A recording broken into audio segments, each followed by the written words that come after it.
कहा जाता है कि मन दुनिया की सबसे शक्तिशाली चीज है। अगर आप पूरे मन से किसी चीज को चाहें तो आप उसे जरूर हासिल कर लेंगे, ऐसा दुनिया के ज्यादातर महापुरुष कहते हैं। लेकिन अगर ये बात सच है तो जो हम अपने मन से चाहते हैं वो हमें हासिल क्यों नहीं होता? क्योंकि कोई भी व्यक्ति अपने लिए दुख तो नहीं चाहेगा, लेकिन फिर भी ज्यादातर लोग रहते तो दुखी ही हैं। भला दुनिया का ऐसा कौन सा व्यक्ति है जो अपने मन से यह चाहेगा कि मैं असफल रहूं, गरीब रहूं या फिर दुखी रहूं? सोचने की बात है। तो फिर यहाँ दो बातें निकल कर आती हैं। पहली, या तो वो महापुरुष गलत हैं जिन्होंने ये बात कही कि सच्चे मन से चाही हुई चीज हासिल हो जाती है, या फिर हम गलत हैं। दोस्तों, आज जो कहानी मैं आपको सुनाने जा रहा हूँ उससे आपको समझ आ जाएगा कि अपने मन से कोई भी काम कैसे करवाया जाता है, मन की शक्ति के द्वारा कोई भी चीज कैसे हासिल की जाती है और मन में किसी भी चीज के सही बीज कैसे बोए जाते हैं। और इसके साथ ही आप ये भी जानेंगे कि आकर्षण का नियम यानी लॉ ऑफ अट्रैक्शन कैसे काम करता है। एक बार की बात है, एक आदमी के जीवन में सिर्फ दुखी दुख थे। वह जो काम करता हर काम में उसे असफलता ही हाथ लगती। वह घर में रहता तो घर में हर समय झंझट और क्लेश ही मचा रहता।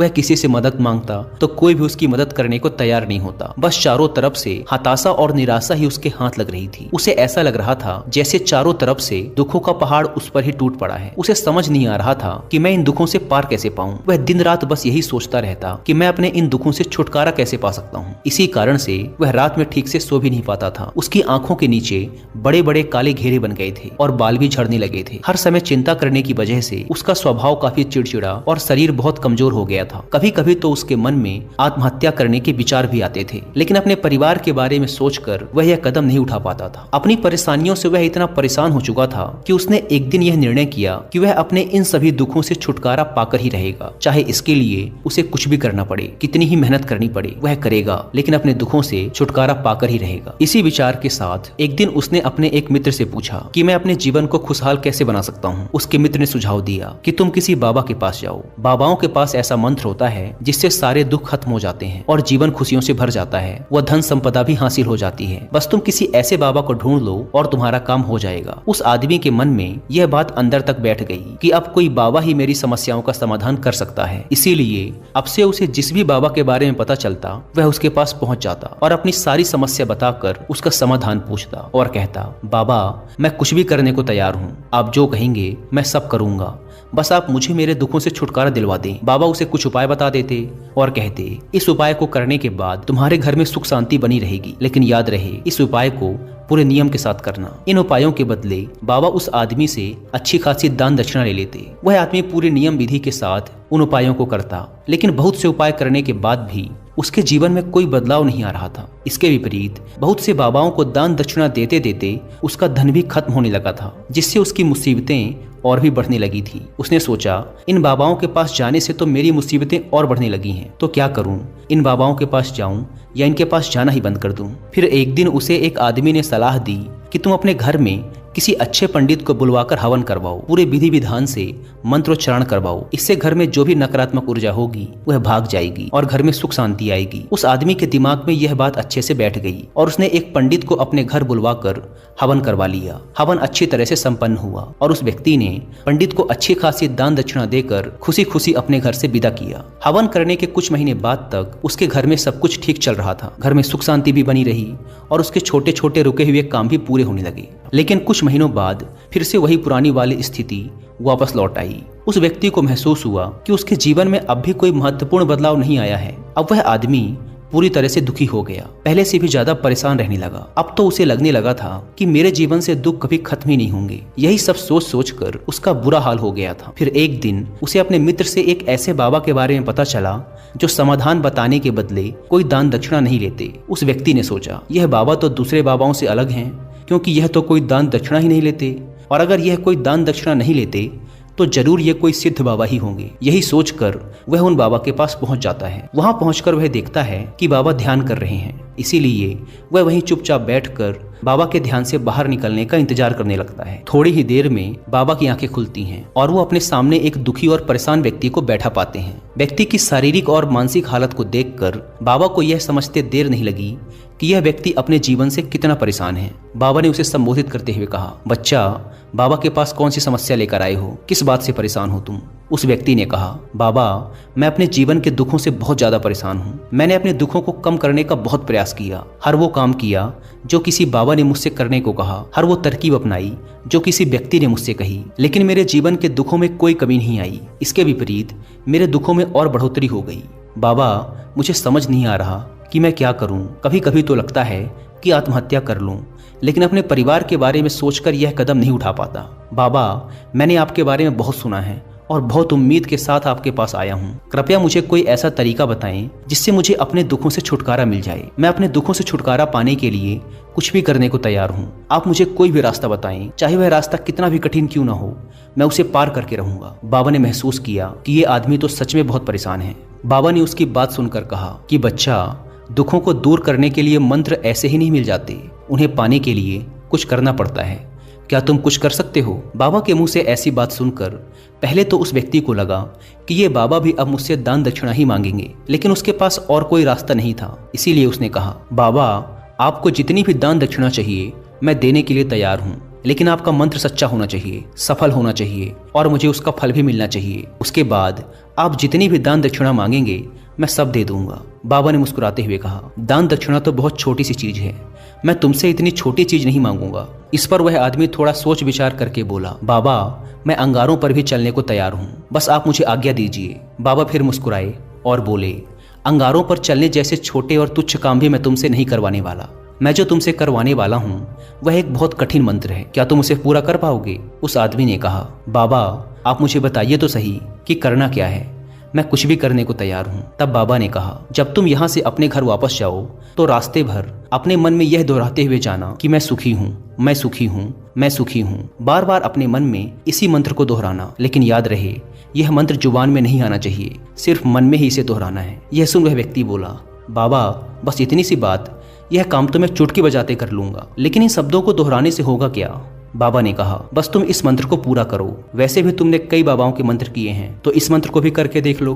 उस आदमी ने सोचा, बाबा कोई दान दक्षिणा तो ले नहीं रहे और वैसे भी यह कितना आसान सा मंत्र है, मैं इसे पूरा कर ही लूंगा, तो फिर एक बार करके देखने में क्या हर्ज। उसने कहा, ठीक है बाबा, मैं इस मंत्र को जरूर पूरा करूंगा। यह कहकर वह वहां से चलने लगा, लेकिन जैसे ही वह चला पीछे से बाबा की आवाज आई कि बच्चा एक बात याद रखना, जब तुम यह मंत्र अपने मन में दोहराओ तो तुम्हारे मन में बंदर का विचार नहीं आना चाहिए, बंदर का ख्याल भी नहीं आना चाहिए, तभी यह मंत्र सिद्ध होगा। वह आदमी बोला, मुझे तो आज तक बंदर का विचार नहीं आया, तो फिर आज क्यों आएगा? आप चिंता मत कीजिए बाबा, मैं अपने मन में सिर्फ यही दोहराऊंगा कि मैं सुखी हूँ, मैं सुखी हूँ, इसके अलावा बंदर का कोई भी विचार मेरे मन में नहीं आएगा। इतना कहकर वह आदमी वहां से चल देता है। अपने मन में मैं सुखी हूँ, मैं सुखी हूँ यह दोहराता हुआ कुछ ही दूर चला था कि उसके मन में अचानक ही बंदर का विचार आ गया। बंदर का विचार आया और चला भी गया। वह आदमी सोचने लगा कि आज तक तो मेरे मन में बंदर का कोई विचार नहीं आया, फिर आज ही क्यों बंदर का विचार आया? ऐसे सोचते हुए उसने उस बंदर के विचार को ही पकड़ लिया। वह बंदर के बारे में ही सोचने लगा। वह भूल गया कि वह तो मंत्र दोहरा रहा था। जब थोड़ी देर बाद उसे याद आया तो वो फिर वही मंत्र दोहराने लगा जो बाबा ने उसे बताया था कि मैं सुखी हूँ, मैं सुखी हूँ। लेकिन कुछ ही दूर चलने के बाद उसे रास्ते में अचानक एक बंदर दिखाई पड़ा और उसके मन में फिर से बंदर का विचार आ गया। वह इस बंदर के विचार को अपने मन से बाहर निकालने का प्रयास करने लगा। वह प्रयास करने लगा कि उसके मन में बंदर का कोई भी विचार न आए। वह अपने विचारों से ही लड़ने लगा और इसी उधेड़ बुन के साथ वह घर पहुंचा। घर पहुंचने के बाद उसने अपनी पत्नी से कहा, ए बंदरिया, मुझे खाने में बंदर परोस दो। और जब उसे एहसास हुआ कि उसने क्या बोल दिया है तो वह अपने बाल नोचने लगा, दीवार पर सर पटकने लगा कि आज तक मुझे बंदर का कोई विचार नहीं आया, लेकिन आज मुझे यह क्या हो गया है? हर जगह बंदर ही बंदर क्यों दिखाई पड़ रहे हैं? यह कैसी माया है? यही सब सोच सोच कर वह आदमी रात भर सो नहीं पाया। पूरी रात करवटें बदलता रहा और जैसे ही सुबह हुई वह सीधे उन बाबा के पास पहुंच गया और उनके चरणों में गिरकर बोला, बाबा पता नहीं क्या चमत्कार हो रहा है, आज तक मुझे बंदर का कोई विचार नहीं आया, लेकिन कल से जब से आपने ये कहा कि मन में बंदर का विचार नहीं आना चाहिए, तब से मुझे हर जगह बंदर ही बंदर दिखाई दे रहे हैं। आदमी ने कहा, बाबा मुझे तो आपके पीछे भी एक बंदर पेड़ पर बैठकर केले खाता हुआ दिखाई दे रहा है। बाबा मेरे साथ ये हो क्या रहा है? उस आदमी की यह बात सुन बाबा हंसने लगे और बोले, बच्चा मन का जाल एक ऐसा जाल है जिसे समझ पाना इतना आसान नहीं है। यह बंदर तो तुम्हारे रास्ते पर तब भी पड़े थे जब तुम पहली बार मेरे पास आए थे। तब भी ये बंदर इन्हीं पेड़ों पर घूम रहे थे, लेकिन तब तुम्हारे ध्यान में यह बंदर नहीं आए, क्योंकि तब तुम्हारा ध्यान तुम्हारे दुखों पर था। बाबा ने उस आदमी को समझाते हुए कहा, बच्चा, हम जिस भी चीज से दूर भागना चाहते हैं वही चीज हमारे मन में बहुत गहराई से बैठ जाती है, वह हमारे अंतर मन में समा जाती है। वास्तव में हम जिस किसी भी चीज से छुटकारा पाना चाहते हैं, हम उससे छुटकारा इसीलिए पाना चाहते हैं क्योंकि वह चीज हमसे बहुत गहराई से जुड़ चुकी है, और हम जितना ही उससे छुटकारा पाना चाहते हैं वह उतनी ही गहराई से हमारे मन में बैठती चली जाती है और अंततः हमारे अंतर मन में छा जाती है। ऊपर से तो हम सभी चाहते हैं सुखी होना, और हमारे होंठ भी यही बोलते हैं कि मैं सुखी हूँ, मैं सुखी हूँ, लेकिन हमारे अंतर मन में दुख होते हैं।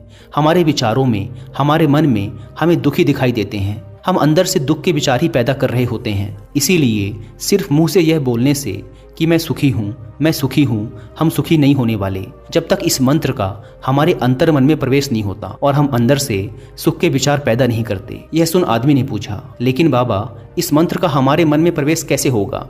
ये कैसे हमारी अंतरात्मा में बैठेगा? बाबा ने कहा, बच्चा, अपने दुखों से लड़ना बंद कर दो। जब तक तुम अपने दुखों को दूर करने के बारे में सोचते रहोगे तब तक वह दुख तुमसे चिपके रहेंगे, तब तक वह दुख तुम्हारे अंतर मन में अपना राज्य जमाए बैठे रहेंगे। और जिस दिन से तुम उन दुखों के बारे में सोचना बंद कर दोगे उसी दिन से वह दुख तुम्हारी जिंदगी से गायब हो जाएंगे, क्योंकि किसी भी चीज से छुटकारा पाने के लिए हमें उस चीज के बारे में सोचना पड़ता है, और हम जितना ही उस चीज के बारे में सोचते हैं वह उतनी ही गहराई से हमारे मन में बैठती चली जाती है। हम ज्यादातर समय अपने दुखों के बारे में ही सोचते रहते हैं। हम यही मानते रहते हैं कि हमारे जीवन में दुख हैं और हमें इनसे छुटकारा पाना है। इसी तरह बार बार सोचते रहने की वजह से वो दुख हमारे अंतर मन में घर कर जाते हैं और हमें इसका पता भी नहीं चलता। इसीलिए अगर तुम अपने दुखों से छुटकारा पाना चाहते हो तो दुखों से छुटकारा पाने के बारे में सोचना छोड़ दो और तुम्हें तुम्हारे दुखों से छुटकारा मिल जाए। दोस्तों, आपने देखा होगा अक्सर लोग धूम्रपान छोड़ना चाहते हैं, शराब छोड़ना चाहते हैं या फिर किसी गंदी लत को छोड़ना चाहते हैं। वह सुबह अपने आप से वादा करते हैं कि आज मैं कोई गलत काम नहीं करूंगा, लेकिन शाम को जब वह इंसान लौटता है तो नशे में चूर होकर लौटता है। आखिर ऐसा क्यों होता है कि जो हम सोचते हैं उसे पूरा नहीं कर पाते? असल में हम उस समस्या को बहुत ज्यादा महत्व दे रहे हैं। जब भी हम उस चीज को छोड़ने के बारे में बहुत ज्यादा सोचते हैं तो अपने मन में उस चीज की इंपॉर्टेंस, उसकी अहमियत बढ़ा देते हैं, और हम जितना उस चीज के बारे में सोचते हैं हमारा मन उतना ही उस चीज की ओर भागता है। हमें उस चीज से लड़ना नहीं है बल्कि बिना सोचे गुजर जाना है। और अगर इस चीज को हम अच्छे से समझ जाते हैं तो फिर हम अपने जीवन में जो भी पाना चाहते हैं उसे अपने अंतर मन में डाल सकते हैं। और अगर एक बार वह लक्ष्य हमारे अंतर मन में बैठ जाता है तो फिर सफलता पाने में कोई समस्या नहीं आएगी, कोई परेशानी नहीं आएगी। दोस्तों, उम्मीद करता हूँ कि आपको यह वीडियो पसंद आई होगी। धन्यवाद।